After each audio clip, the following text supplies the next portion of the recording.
ETF index mutual funds నేర్చుకుని stock మార్కెట్లో రాణించాలనుకుంటున్నారా? వెంటనే ఈ నెంబర్కి కాల్ చేయండి. నమస్తే రమగారు. నమస్తే జయ. రమగారు, హౌస్ వైఫ్, కార్పొరేట్ వైఫ్ అంటే ఉద్యోగం చేసే స్త్రీలు అనుకుందాం. ఇద్దరూ ఇల్లు చక్కదిద్దుకోవాలి, పిల్లల్ని చూసుకోవాలి, సమాజంలో ముందుకెళ్ళాలి. ఎవరు ఎక్కువగా చేయగలుగుతారని అనుకోవచ్చు అంటారు మనం? సరిగ్గా చేస్తే ఇద్దరూ చేయగలరు జయ. సరిగ్గా చేయలేకపోతే ఇద్దరూ ఫెయిల్ అవుతారు. అన్ని విషయాల్లోనా? ఇప్పుడు నేను చెప్పిన అన్ని విషయాల్లో, మొత్తం అన్ని విషయాల్లో కూడా. మామూలుగా ఒక స్త్రీ 20కో 22కో 26కో ఇప్పుడు ఈ రోజుల్లో 30కో పెళ్లి చేసుకుంటారు. పెళ్లి చేసుకున్నాక ఆ సంసారాన్ని దిద్దుకునేది అమ్మాయే. భర్తను చూసుకోవటము, అత్తవారిని చూసుకోవటము, ఇల్లు వాకిలి సవరించుకోవటము, సంతానాన్ని కంటము అమ్మాయే చేయాలి. ఆ అమ్మాయి వర్కింగ్ అయినా ఇందులో మార్పు లేదు. హౌస్ వైఫ్ ఏ పని లేకుండా, బజార్ వెళ్ళే పని, బయటకు వెళ్ళే పని లేకుండా ఇంట్లోనే ఉన్నా ఇందులో మార్పు లేదు. అవును, ఇది తప్పదు కదా.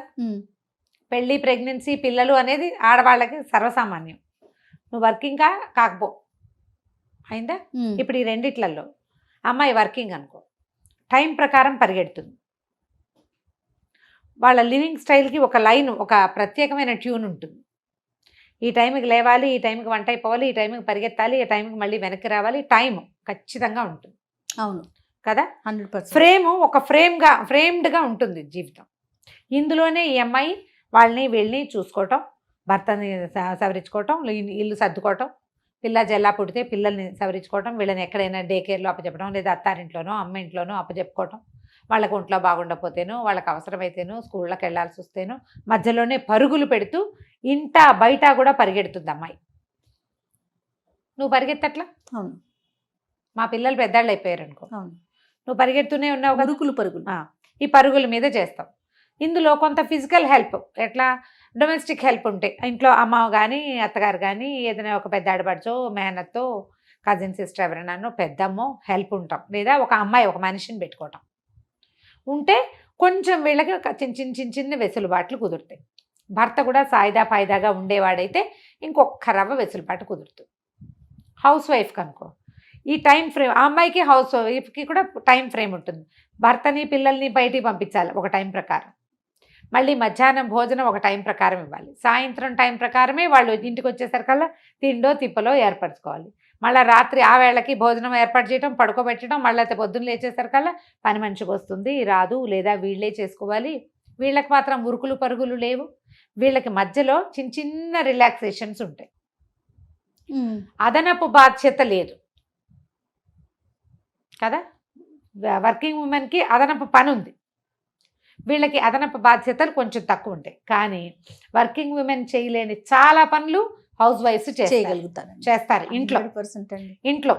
వీళ్ళు పిల్లలతోటే ఉండగలుగుతారు, పెద్దవాళ్లతోటే ఉండగలుగుతారు, ఏదైనా ఎక్స్ట్రా తిండి పదార్థాలు అవి చేయగలుగుతారు, ఇంట్లో ఇంటికి అవసరమైన సామాన్లు వస్తువులు ఏర్పరచుకోగలుగుతారు, ఇల్లు ఎప్పటికప్పుడు డొమెస్టిక్ హెల్ప్ ఎక్కువగా లేకపోయినా కూడా తాము చేసుకోగలుగుతారు. హెల్ప్ వెరీ నీడ్ఫుల్ వీళ్ళకి కాదు. ఇందులో కాస్త పిల్లలకి అనారోగ్యాలు ఉన్నా, తమకే అనారోగ్యం ఉన్నా, ఎవరైనా పెద్దవాళ్ళకు ఒంట్లో బాగుండకపోయినా ఈ వర్క్ చేసే వాళ్ళకు ఉండేంత స్ట్రగుల్ హౌస్ వైఫ్కి ఉండదు. కానీ హౌస్ వైఫ్కి ఒక గూటింపు ఉంటుంది ఎప్పుడు. నువ్వేమైనా ఊళ్ళో వెళ్తున్నావా అన్నమాట, ఉద్యోగాలు చేస్తున్నావా, ఊళ్ళో వెళ్తున్నావా, నువ్వేం చేయట్లేదు, నిరంతరము లేచి కూర్చుంటున్నావు, నువ్వు ఫ్రీగా ఇంట్లో ఉంటున్నావు కదా, నువ్వు రూపాయి తేవట్లేదు కదా అని వీళ్ళకి ఏంటంటే ఫైనాన్షియల్ ఫ్రీడమ్ ఉండే అవకాశం తక్కువ. అన్లెస్ ఎప్పుడు పేరెంట్స్ బాగా డబ్బులు ఇచ్చి వీళ్ళకి కొంత డబ్బు వాళ్ళ కోసమే ఏర్పరిచి, భర్త కూడా ప్రతి నెల ఇంత పాకెట్ పని అని అమ్మాయి కోసమే ఇచ్చేసి చేసే పరిస్థితి ఉంటే గనక కొంత ఫైనాన్షియల్ ఫ్రీడమ్ ఉంటుంది. లేకపోతే హౌస్ వైఫ్కి ఫైనాన్షియల్ ఫ్రీడమ్ చాలా తక్కువ ఉంటుంది. 50-70% పీపుల్కి ఉండదు. మగవాళ్ళే అన్నీ తెస్తారు, ఏదో ఇంత ఇచ్చి అందులోనే వాడాలంటారు, మొత్తం జీతం భార్యకే ఇచ్చి అంతా ఆవిడే మేనేజ్ చేసే బంగారు కొండలు మంచి అంటే ధీశాలులైన ఆడవాళ్ళు ఉన్నారు, చాలా తక్కువ. పుట్టిన నుంచి ఆస్తులు తెచ్చుకుంటే సంవత్సరానికి ఇంతని డబ్బు వచ్చేది, లేదా నాన్నో అన్నయో తమ్ముడో ఇచ్చేవాళ్ళు, తమకి పెళ్ళప్పుడు వచ్చిన డబ్బులే జాగ్రత్త పెట్టుకుని వాడుకునేవాళ్ళు, తమ దగ్గర ఉన్న దాన్ని వైజ్గా ఖర్చు పెట్టి చేసేవాళ్ళు కొంతమంది కనపడతారు. వాళ్ళు కూడా కాకపోతే ఏంటంటే ఎప్పుడు కూడా వాళ్ళ ప్రెషర్ వాళ్ళది, వీళ్ళ ప్రెషర్ వీళ్ళిద్దరికీ పోలిక లేదు, వీళ్ళని పోల్చకూడదు. తనంటే వర్కింగ్, నువ్వు ఇంట్లోనే ఉంటున్నావు కదా అని అనద్దు. అనొద్దు. ఆ అమ్మాయి ఇంట్లో చచ్చేలా పనిచేస్తుంది, నువ్వేమిటి చెంగు దులుపుకుని వెళ్ళిపోతావు అని ఆ అమ్మాయిని అనకూడదు. మనం అది అనకూడదు, ఇది అనకూడదు. ఎవరి కష్టం వాళ్ళది. ఇందులో వీళ్ళు దేశ సేవ చేసేది ఏమిటి, సమాజానికి ఎలా ఉపయోగపడతారు, తమ పరిధి మేరకి సక్సెస్ఫుల్ అనిపించుకోవటం వల్లే సమాజానికి ఉపయోగపడతారు. వీళ్ళు ఇతరులకి ఆదర్శంగా ఉంటారు.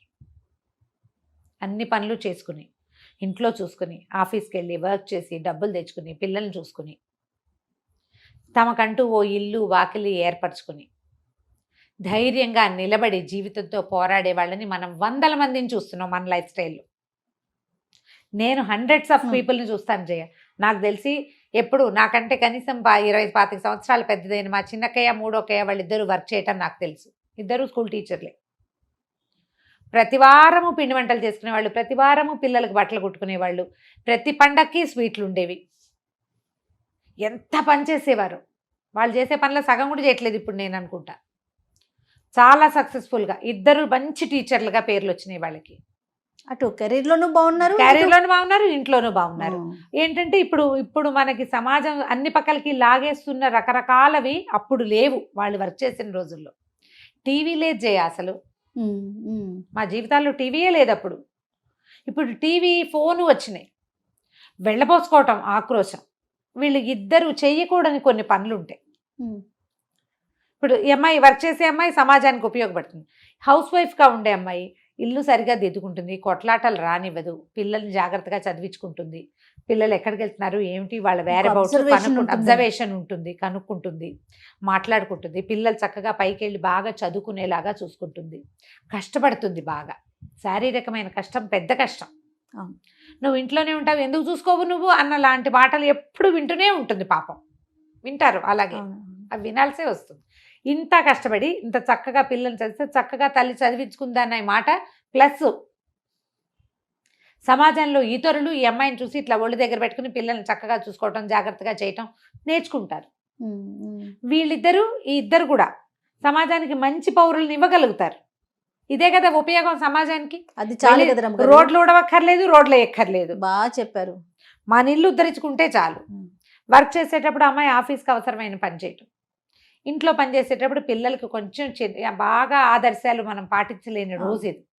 పిల్లలకి మంచి నడవడిక నేర్పిస్తే చాలండి. మన నడక బాగుంటే, మన పద్ధతులు బాగుంటే ఖచ్చితంగా చక్కగా పిల్లలకి వస్తాయి. వీళ్ళిద్దరిని పోల్చి ఒకళ్ళతో ఒకళ్ళకి పోల్చనే కూడదు. ఇద్దరు కూడా ఈ వర్కింగ్ ఉమెన్ కానీ హౌస్ వైఫ్స్ కానీ తమ పరిధిలో ఏం చేయగలరో అంత ఫుల్ ఎక్స్టెంట్ ఇవ్వగలగాలి. సెల్ఫ్ పిటీకి లోన్ కాకూడదు. నేను కష్టపడుతున్నానని వాళ్ళు అనకూడదు, చచ్చిపోతున్నానని వీళ్ళు అనకూడదు. ఇది ఏంటంటే నా లైఫ్ కోసం నేను చేస్తున్నాను, నా కుటుంబం కోసం, నా కుటుంబం, నా జీవితం, నా యొక్క లివింగ్ స్టైల్ అన్న భావన ఉంటే మనం ఎవరినో ఉద్ధరిస్తున్నాం అనే భావనలోకి వెళ్ళకూడదు. ఈ భావాలు రాకూడదంటే సొంతానికి ఏదో ఒకటి చేసుకోవాలి. సొంతంగా సొంత విషయాల కోసం కొంత టైం వీళ్ళు వాళ్ళు కూడా కేటాయించుకోవాలి. సెల్ఫ్కి సాటిస్ఫాక్షన్ అందించాలి. ముందు చేసిన పని సరిగ్గా చేసి సాటిస్ఫాక్షన్ని పొందటం నేర్చుకోవాలి. చేత కావాలి జయ దానికి. అవునండి. ఎంతసేపు వెళ్ళబోసుకోవటం, ఎవరికైనా చెప్పుకోవటం మానేయాలి. నీకు చెప్పుకో, వెరీ గుడ్, శబాష్ శబాష్, నేను బాగా చేశాను, నా అంతటి దాన్ని నేనే, నాలాగా ఎవ్వరు చేయలేరు, ఇది మోతాదు మించకూడదు, నీ లోపల నువ్వు చెప్పుకో. ఇతరుల మెప్పు కోసం పాకలాడద్దు.